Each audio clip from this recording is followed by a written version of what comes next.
14.4 Schedules of reinforcement. Schedules of reinforcement are rules that control the delivery of reinforcement. The rules specify either the time that reinforcement is to be made available or the number of responses to be made, or both. Many rules are possible, but the following are the most basic and commonly used. அதாவது இந்த force நம்ம கொடுக்கணும் இல்லையா, அதில் வந்து ஒரு schedule இருக்கணும் அப்படின்ற மாதிரி. அதுதான் வந்து அந்த டெலிவரி ஆஃப் அந்த ஃபோர்ஸோடைய டெலிவரி, அதோடைய அவுட்புட் வந்து கண்ட்ரோல் பண்ணும் அப்படின்ற மாதிரி சொல்கிறாங்க. அந்த ரூல்ஸ் வந்து டைம், அந்த டைமில் அது அவைலபிளாக இருக்கணும், இல்லைனா நம்பர் ஆஃப் ரெஸ்பான்சஸ் இருக்கணும், இல்லைனா ரெண்டுமே இருக்கணும். இப்போது அந்த ரேட்டுக்கு வந்து அந்த லிவரை ப்ரெஸ் பண்ணால் அது கிடைக்குது அப்படின்ற மாதிரி ஒரு எக்ஸாம்பிள் பார்த்தோம் இல்லையா, அதுக்கு அதே மாதிரி அதுதான் அந்த டைமிங் அவைலபிளாகவும் இருக்கணும். அந்த டைமில் அந்த கேப் எவ்வளோ கேப்பில் ஒரு 4-5 டைம்ஸில் கொடுக்கணுமா, இல்லை ஆரம்பத்தில் ஃபுல்லாக கொடுத்துட்டு அப்புறமா இல்லாமல் ஆக்கிடுறது அப்படின்றது, அதுவும் அப்படியும் பண்ணக்கூடாது. ஸோ அதை பார்த்து கரெக்டாக எப்போ ஒரு நன்மைக்கு நன்மை கூலி அப்படின்ற மாதிரி இது பண்ணால் இது கூலி, அந்த ஃபேக்ட்டுன்னு ஒன்று இருக்குது இல்லையா, அதை வந்து கரெக்டாக நம்ம வந்து கொடுக்கணும். கரெக்டாக எப்போ அப்ரிஷியேட் பண்ணுமோ அப்போ அப்ரிஷியேட் பண்ணணும். அவங்களுக்கு எப்போ வந்து அதை வந்து பூஸ்ட் பண்ணணுமோ, மோட்டிவேட் பண்ணுமோ, அந்த மாதிரி பண்ணி கரெக்டாக அதை வந்து நம்ம அந்த இன்டர்வல் கரெக்டாக இருக்கணும். Fixed interval schedule. Reinforcement occurs following the first response after a fixed time has elapsed after the previous reinforcement. அதேதான் இது அந்த ஷெடியூல் ஒரு ஃபிக்ஸ்டு டைமுக்கு அப்புறம் ஃபஸ்ட்டு ரெஸ்பான்ஸுடைய ஃபிக்ஸ்டு டைமுக்கு அப்புறம் அந்த ப்ரீவியஸ் இதுக்கும் என்ன கேப் இருக்குது அப்படின்றத பார்த்துக்கணும். இதுதான் வந்து அந்த break run pattern of response. After training வந்து இந்த ஒரு ஷெடியூலை நம்ம ட்ரெயின் பண்ணிட்டோம் அப்படின்னா அந்த ஆர்கானிசம் வந்து ஆட்டோமேட்டிக்காக அதுக்கேற்ற மாதிரி மாறிடும். அண்ட் தென் பிகின்ஸ் டு, இப்போ நம்ம காலையில் சாப்பிட்றோம், இந்த டைமுக்கு ஒரு ரெகுலராக சாப்பிட்றோம் அப்படின்னா அடுத்த நாள் அந்த டைமில் கரெக்டாக நம்ம பசி எடுக்கும். மத்தியானம் இந்த டைமில் சாப்பிட்டு பழகிட்டோம்னா அந்த மாதிரி தான் அந்த ஒரு ரீஎன்ஃபோர்ஸ்மெண்ட் அப்படின்றது. And then begin to respond rapidly அது time for the next reinforcement approaches. அப்புறம் வேரியபிள் இன்டர்வல் ஷெடியூல்.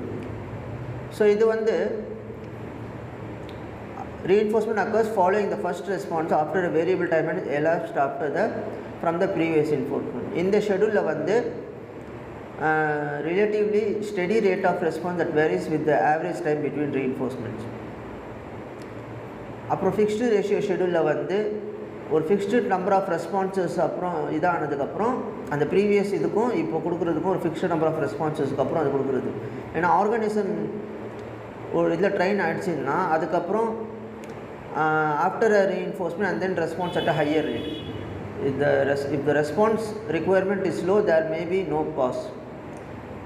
அதே மாதிரி இந்த ரெஸ்பான்ஸ் ரெக்குயர்மெண்ட் அதிகமாக இருக்குது அப்படின்னா அந்த ஆர்கானிசம் வந்து மே குவிட் ரெஸ்பாண்டிங் ஆல் டுகெதர். இப்போது பசிச்சா நம்ம வந்து அந்த நேரத்தில் சாப்பாடு கொடுக்கணும். ஒரு சிலர் வந்து அந்த தாங்கிக்கக்கூடிய கெப்பாசிட்டி இருக்கும், அப்படி ஒரு சில தாங்கக்கூடிய கெப்பாசிட்டி இல்லாதவங்களுக்கும் அவங்களுடைய உடல் ஆர்கானிசம் வேறு மாதிரி வேலை பார்க்கும். ஸோ அதனால் அவங்களுக்கு நோய்கள் ஏற்படலாம். ஸோ இந்த மாதிரி ஒரு அண்டர்ஸ்டாண்டிங்கில் நம்ம இதை பார்க்கணும். ஃபிக்ஸ்டு ரேஷியோ ஷெடியூல் அப்படின்றது. அதே மாதிரி வேரியபிள் ரேஷியோ ஷெடியூல்ன்றது அதுதான். வேரியபிள் ரேஷியோ ஷெடியூல்ன்றது இதுதான். Reinforcement occurs after variable response have been emitted since the pre-enforcement. நிறைய வாட்டி ட்ரை பண்ணி அவங்களுக்கு கிடைக்கவே இல்லை அப்படின்னா அப்போது வந்து this schedule typically eats a very high persistent rate of response. அப்போ அவங்க வந்து தேவை வந்து ரொம்ப அதிகமாகிடும். ஸோ கண்டினியூஸ் ரீஎன்ஃபோர்ஸ்மெண்ட் வந்து ஒவ்வொரு ரெஸ்பான்ஸுக்கு அப்புறமும் நம்ம ரீஎன்ஃபோர்ஸ்மெண்ட் கொடுத்தாகணும். ஏன்னா organism typically response as rapidly as they can given the time taken to obtain and consume reinforcement until they are satiated. Principles of operant conditioning. Operant கண்டிஷன்னா இதான் நம்மளை சீர்படுத்துறதுல அதோட பிரின்சிபல்ஸ் என்ன. கண்டிஷனிங் அப்படின்னாலே நம்மளை ஒரு விஷயத்தை வந்து மாற்றுறது. இப்போ நம்மகிட்ட ஒரு கெட்ட பழக்கம் இருக்குது அப்படின்னா அதை மாற்றுறதுக்கான ஒரு செய்யக்கூடிய ஒரு ப்ராசஸ் தான் வந்து conditioning. So positive reinforcement. This occurs when a behavior is rewarding or the behavior is followed by another stimulus that is rewarding increases the frequency of that behavior.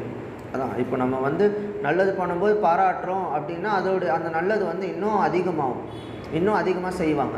உதாரணத்துக்கு ஒரு ஸ்கின்னர் பாக்ஸில் வந்து ரேட்டுக்கு சாப்பாடு கிடைக்குது, அந்த லிவர் ப்ரெஸ் பண்ண சாப்பாடு கிடைக்குதுன்னா அது அந்த ரேட் ஆஃப் ப்ரெஸ்ஸிங் வந்து அதிகமாகும்.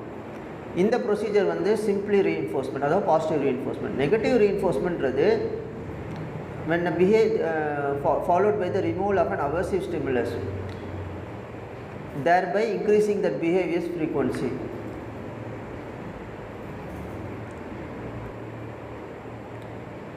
அந்த நெகட்டிவ் வெறுப்பு அவசிய ஸ்டிமுலஸ்னால் வெறுப்பு வர மாதிரி நம்ம ஒரு இதை பண்ணுறோம் அப்படின்னா, இப்போது கத்துறோம், ஷவுட் பண்ணுறோம், இந்த மாதிரிலாம் பண்ணும்போது ஸோ அங்கே வந்து நமக்கு அது வந்து எஸ்கேப் ஆக தான் பார்ப்போம், அந்த பக்கமே வராது. இது வந்து நெகட்டிவ் ரீஎன்ஃபோர்ஸ்மெண்ட். அதே மாதிரி பாசிட்டிவ் பனிஷ்மெண்ட், இது வந்து பனிஷ்டு பை contingent stimulation. இது வந்து this occurs when the behavior response is followed by an aversive stimulus. அதாவது வெறுப்பு வர மாதிரி நம்ம இது பண்ணும்போது, பனிஷ்மெண்ட் கொடுக்கும்போது அந்த பிஹேவியர் வந்து குறையுது. இப்போது வந்து நம்ம ஒரு குழந்தை தப்பு பண்ணும்போது, பொய் பேசும்போது, இல்லை ஏதோ கெட்ட வார்த்தை பேசும்போது நம்ம திட்டுறோம், அடிக்கிறோம் அப்படின்னா அதை புரிஞ்சிக்கிட்டு, கத்துறோம், அடிக்கிறோம் அப்படின்னா அது புரிஞ்சிக்கிட்டு அதை அடுத்த வாட்டி செய்யக்கூடாதுன்னு செய்யாமல் இருக்கிறது பாசிட்டிவ் பனிஷ்மெண்ட். நெகட்டிவ் பனிஷ்மெண்ட்றது when a behavior is followed by the removal of stimulus, such as taking away child's toy, followed by undesired behavior resulting in decrease in that behavior.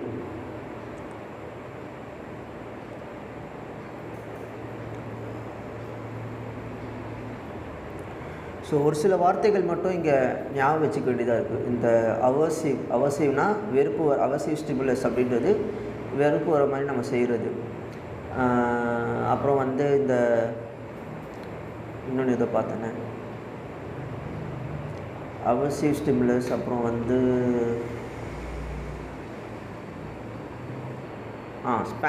ஸ்பேங்கிங்னா அடிக்கிறது.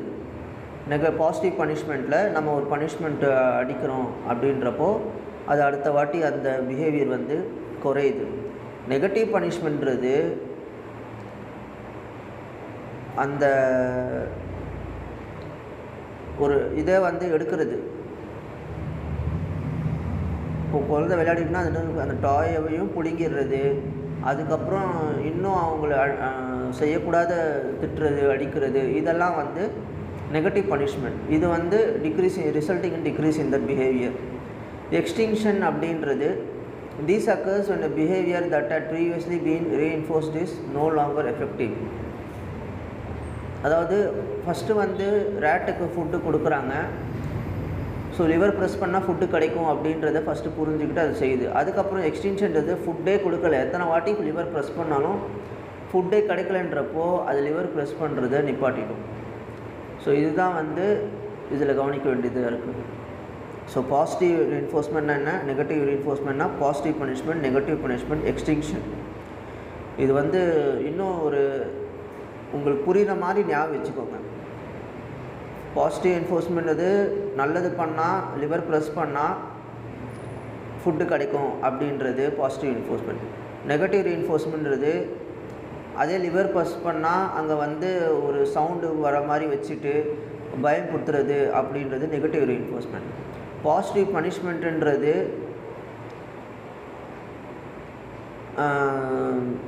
அடிக்கிறது, ஒரு வலியை கொடுக்கறது, such as a pain from a spanking.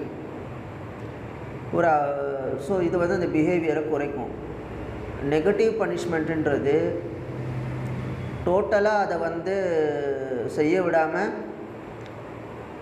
இங்கே வந்து liver press பண்ணால் அடிக்கிறதுன்றது positive punishment.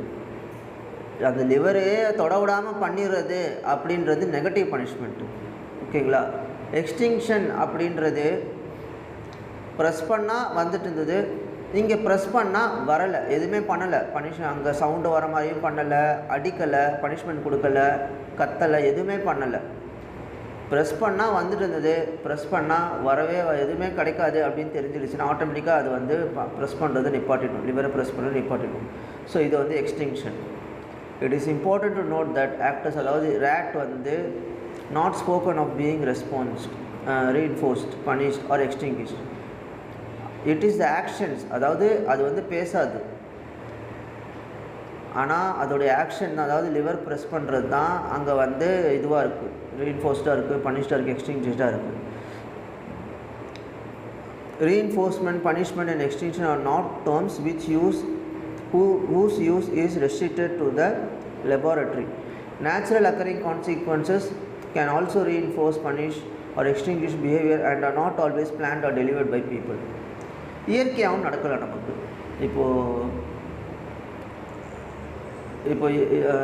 இயற்கையாக நமக்கு வாழ்க்கையில் ஒரு அடி விழுது, ஒரு விஷயம் பண்ணால் நமக்கு அடி விழுது அப்படின்றப்போ நம்ம செய்கிறத அவாய்ட் பண்ணுறோம் இல்லையா. கடன் வாங்க முடியாது, ஆனால் கடன் வாங்கிடுறோம். கடன் வாங்கினதுக்கப்புறம் நம்ம கடன்காரன் வந்து நம்மளை திட்டும்போது, கேட்கும்போது, நம்மளை அசிங்கப்படுத்தும் போது அடுத்ததான் நம்ம வந்து கடன் வாங்க யோசிப்போம், பயப்படுவோம். ஸோ இந்த மாதிரி தான் எல்லாமே. அதே மாதிரி ஷேப்பிங்ன்றது இட்ஸ் அ கண்டிஷனிங் மெத்தட். அனிமலை ட்ரெயின் பண்ணுறதுக்கும், அதே மாதிரி டீச்சிங் நான் வெர்பல் ஹியூமன்ஸ், பேச முடியாத ஹியூமன்ஸை வந்து ட்ரெயின் பண்ணுறது. இதெல்லாம் இது வந்து operand variability and reinforcement as described above. Operand variability அப்படின்னா செயல்பாட்டு மாறுபாடு. இன்னும் சொல்லணும்னா discriminative stimuli and reinforces control it, resulting in low or high variability depending on the contingencies. ரீஇன்ஃபோர்ஸ்மெண்ட்னா வலுவூட்டுறது, அதிக வலிமை ஊட்டுவது, மேலும் வலிமை கொடுக்கும் பொருள். ஸோ இதெல்லாமே வந்து ரீஇன்ஃபோர்ஸ்மெண்ட் அப்படின்னு. ஸோ இந்த depends on operant variability. Operant வேரியபிலிட்டினா என்ன பார்த்தோம்? ரீஇன்ஃபோர்ஸ்மெண்ட் as described above, மேலே நம்ம பார்த்துருக்கோம், இது வரைக்கும் அதான் படிச்சுட்ருக்கோம். So the trainer starts by identifying the desired final or target behavior. அடுத்தது the trainer chooses a behavior that the animal or person already emits with some probability. The form of this behavior is then gradually changed across successive trials by reinforcing behaviors that approximate the target behavior more and more closely.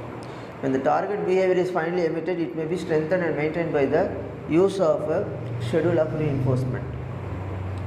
Non-contingent reinforcement. Non-contingent reinforcement is the delivery of reinforcement stimuli regardless of the organism's behavior. இது வந்து used to attempt to reduce an undesired target behavior, reinforcing multiple alternative responses while extinguishing the target response. So as no measured behavior is identified,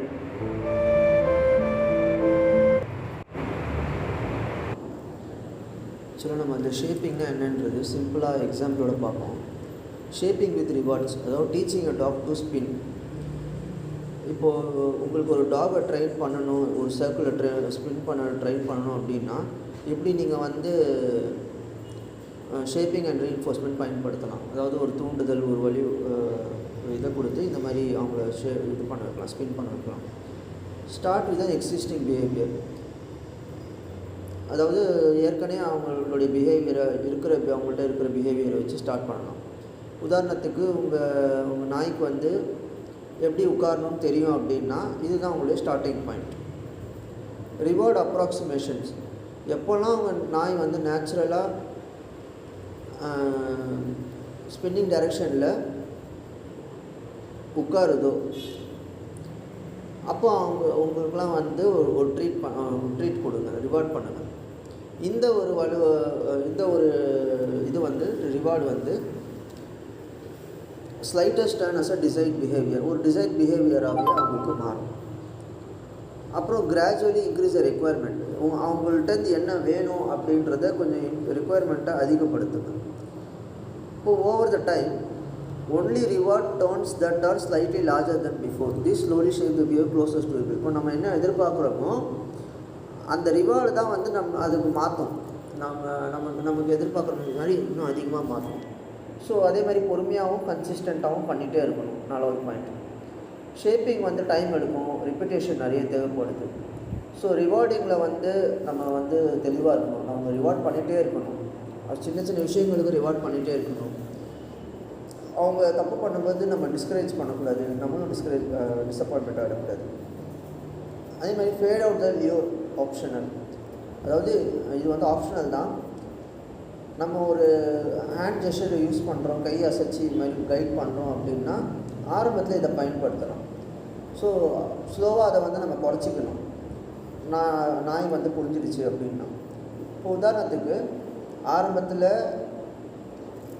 you reward any small head turn while sitting. உட்காரும்போது ஒரு சின்ன reward பண்ணலாம். அப்புறம் வந்து whole பாடி shift பண்ணும்போது ஒரு reward பண்ணலாம். கிராஜுவலாக 90 டிகிரி டர்ன் பண்ணும்போது ரிவார்ட் பண்ணலாம். ஃபைனலாக டாக் வந்து எப்போவுமே அந்த கன்சிஸ்டண்ட்டாக ஸ்பின் ஃபுல் சர்க்கிள் ஸ்பின் பண்ணும்போது நம்ம ரிவார்ட் பண்ணலாம். நான் கண்டிஞ்சன்ட் ரீஎன்ஃபோர்ஸ்மெண்ட், ரெடியூசிங் பார்க்கிங். இப்போது நாய் வந்து கண்டினியூஸாக பார்க் பண்ணுது, அதிகமாக பார்க் பண்ணுதுன்னு வச்சுப்போம். எக்ஸசிவாக பார்க் பண்ணுது அப்படின்னா நம்ம வந்து இது ஏதாவது அவங்களுக்கு கொடுக்கலாம். அவங்க பார்க் பண்ணாமல் இருக்கிறதுக்கு நம்ம ட்ரீட் பண்ணலாம். ஸோ தட் அவங்க வந்து அந்த பார்க்கிங்கை குறைக்கிற மாதிரி நம்ம ஏதாவது கொடுக்கலாம். இப்போது நாய்க்கெல்லாம் வந்து நாய் பிஸ்கெட் போட்டால் அது கொஞ்சம் குறைக்கிறது நிப்பாட்டும், நமக்கு பழகிடும். அந்த மாதிரி இருக்குது இல்லையா? நம்ம கூட பழகாத நாய் கூட நம்மளை பார்த்தா குலைக்கிற நாய் கூட போக போக நம்ம கூட ஃப்ரெண்ட் ஆகிடும். இதுதான் வந்து நான் கான்டின்ஜென்ட் ரீஎன்ஃபோர்ஸ்மெண்ட்.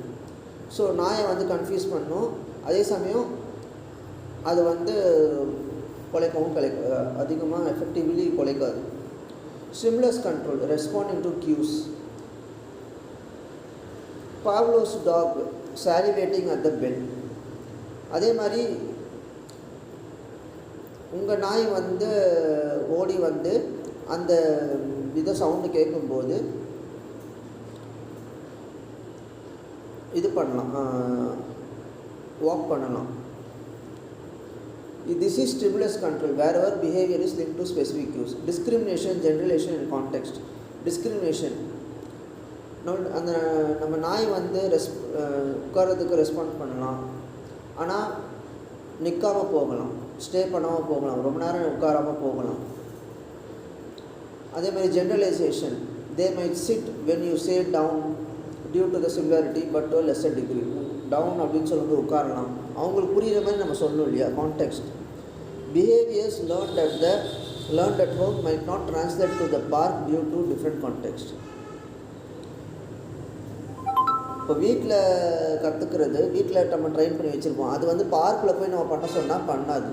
ஏன்னா அதுக்கு வந்து வீட்டில் நம்ம கொடுத்த அது கேட்ட சவுண்டு, அது பார்த்ததெல்லாம் வேறையாக இருக்கும், அங்கே வந்து வேறு மாதிரி இருக்கும். ஸோ அதுக்கேற்ற மாதிரி அது மாறலாம்.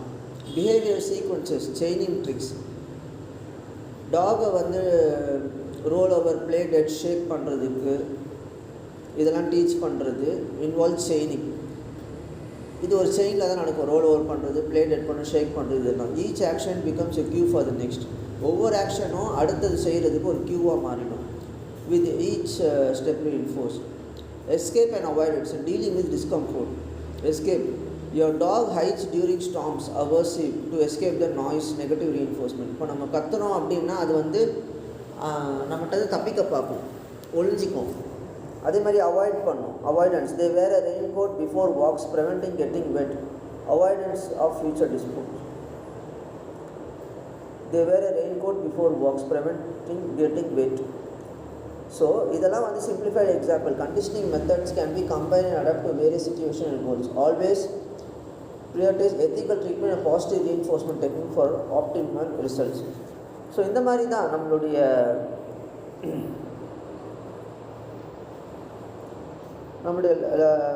நிறைய விஷயங்கள் நம்ம மாற்றுறதுக்கு, நம்ம லைஃப்லேயும் பர்சனலாகவும் நம்ம வந்து மாறுறதுக்கு இந்த மாதிரி விஷயங்கள் தேவைப்படுது. இப்போது நல்லது பண்ணால் நல்லது கிடைக்குன்ற ஒரு ரீஎன்ஃபோர்ஸ்மெண்ட் இருக்கிறனால தானே நல்லது பண்ணுறாங்க. நீ நல்லது பண்ணாலும் உனக்கு கெட்டதாப்பா கிடைக்கும் அப்படின்னா யாரும் இங்கே நல்லது பண்ண மாட்டாங்க, நல்லவங்களாக இருக்க மாட்டாங்க இல்லையா? வேதத்துடைய அடிப்படையே இதான் இருக்குது. நம்மளுடைய மனசாட்சியுடைய அடிப்படை, இயற்கை விதி இதுவாக தான் இருக்குது. ஸோ அந்த அடிப்படை தான் இது எல்லாமே. இதில் நம்ம ஞாபகம் வச்சுக்க வேண்டியதே இந்த வார்த்தைகள், ஹெட்டிங்ஸ் இதெல்லாம் தான்.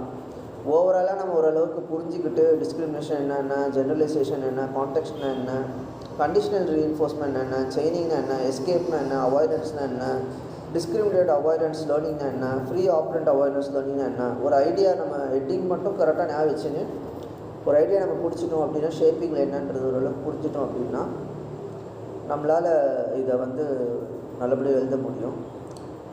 ஸோ இதில் இன்னும் இருக்குது, அப்ளிகேஷன்ஸ் ஆஃப் ஆப்ரண்ட் கண்டிஷன்ஸ் ஒன்று இருக்குது. ஸோ அப்ளிகேஷன்ஸ் ஆஃப் ஆப்ரண்ட் கண்டிஷனுக்கான சில எக்ஸாம்பிள்ஸ். எஜுகேஷனில் வந்து டீச்சர்ஸ் வந்து பாயிண்ட் சிஸ்டம் யூஸ் பண்ணுவாங்க. ஸ்டூடெண்ட்ஸ் வந்து நல்ல பிஹேவியருக்கும் அசைன்மெண்ட் கம்ப்ளீட் பண்ணுறதுக்கும் ரிவார்ட் பண்ணுற மாதிரி. ஸோ இது வந்து அவங்க ஸ்டூடெண்ட்டுடைய என்கேஜ்மெண்ட்டையும் அகாடமிக் பர்ஃபார்மன்ஸையும் இம்ப்ரூவ் பண்ணும். அதே மாதிரி ஸ்டூடெண்ட்ஸில் படிக்க முடியாமல் கஷ்டப்படுறவங்களுக்கு வந்து அவங்களுக்கு ஒரு ரிவார்ட் பண்ணுவாங்க. அவங்க டாஸ்க்கை முடிக்கிறதுக்கே ஹோம்ஒர்க் பண்ணாலே ரிவார்ட் பண்ணுவாங்க. ஸோ இந்த மாதிரி அவங்க பண்ணுற மூலிமா அவங்கள வந்து அந்த ஸ்டூடெண்ட்ஸை மோட்டிவேட் பண்ணுறதுக்கும் அவங்க படிக்கிறத வந்து என்ஜாயபுளாக மாற்றுறதுக்கும் உதவியாக இருக்கும். அதே மாதிரி ஒர்க் பிளேஸில் வந்து எம்ப்ளாயீஸ் வந்து போனஸ்ஸு, கமிஷன் இதெல்லாம் பண்ணுறது மூலமாக அவங்களுடைய சேல்ஸ் டார்கெட்டை வந்து இன்னும் ஈஸியாக அச்சீவ் பண்ண முடியும். அதிகமாகவும் நம்ம கேட்டதோட அதிகமாகவே பண்ண முடியும். ஸோ எம்ப்ளாயியை மோட்டிவேட் பண்ணுறதுக்கும் ப்ரொடக்டிவிட்டி இன்க்ரீஸ் பண்ணுறதுக்கும் இந்த மாதிரி பண்ணலாம். அதேமாதிரி கம்பெனிஸ் வந்து எம்ப்ளாயீஸ்க்கு வந்து அசிஸ்டன்ஸ் ப்ரோக்ராம், ஹெல்ப், அந்த பர்சனல் ப்ராப்ளம்லேருந்து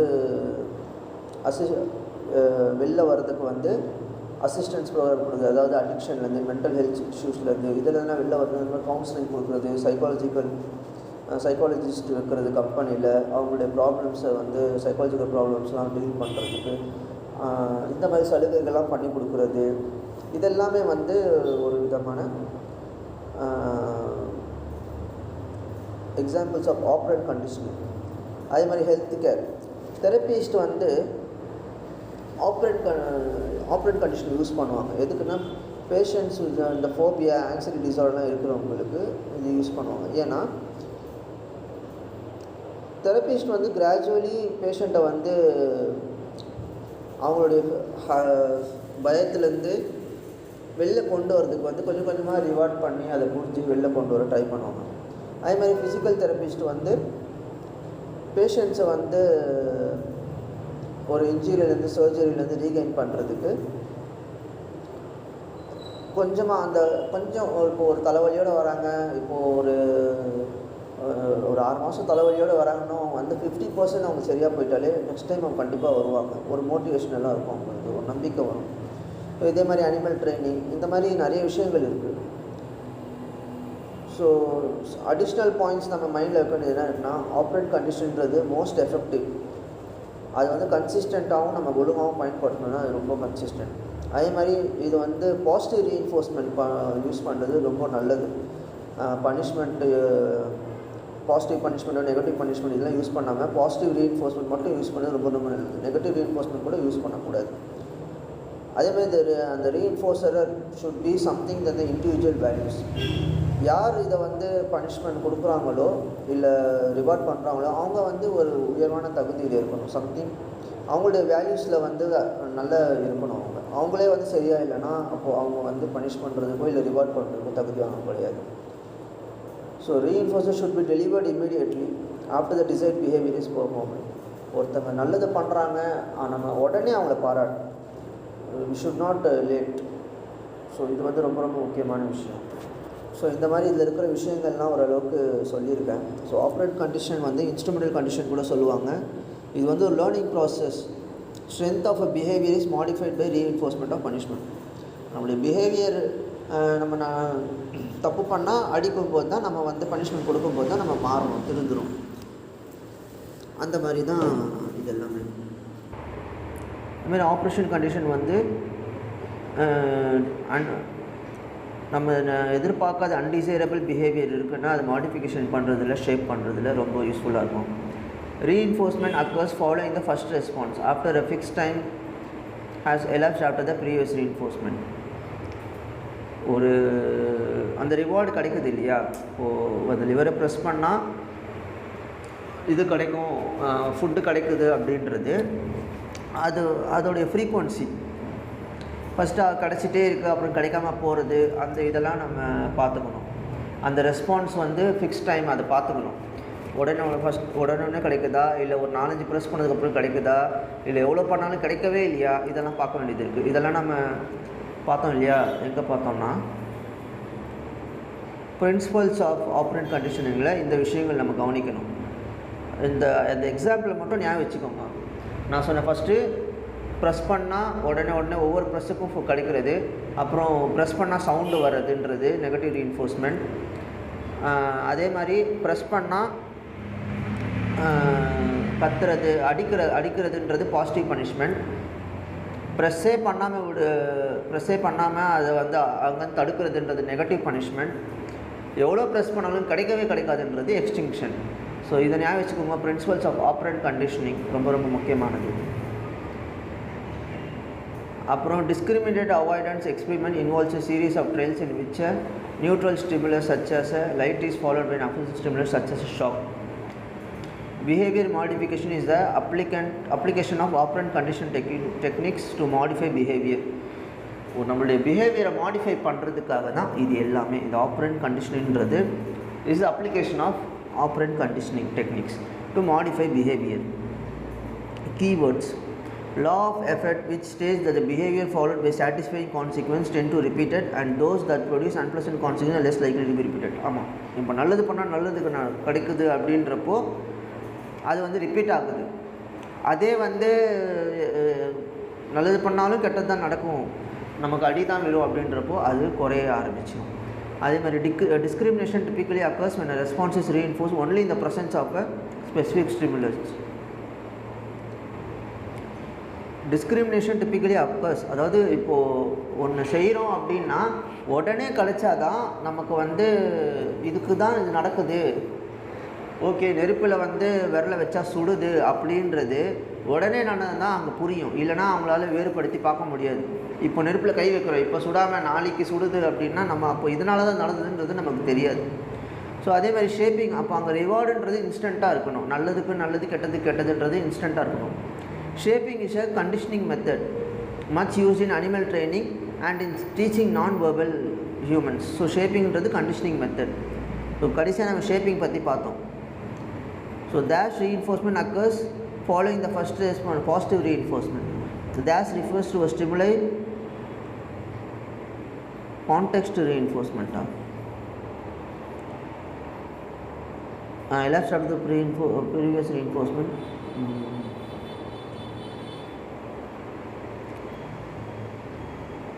இதுக்கான ஆன்சர் கிடையாது அது. அதேமாதிரி dash refers to stimuli that are continuously present in a situation like the walls, table, chairs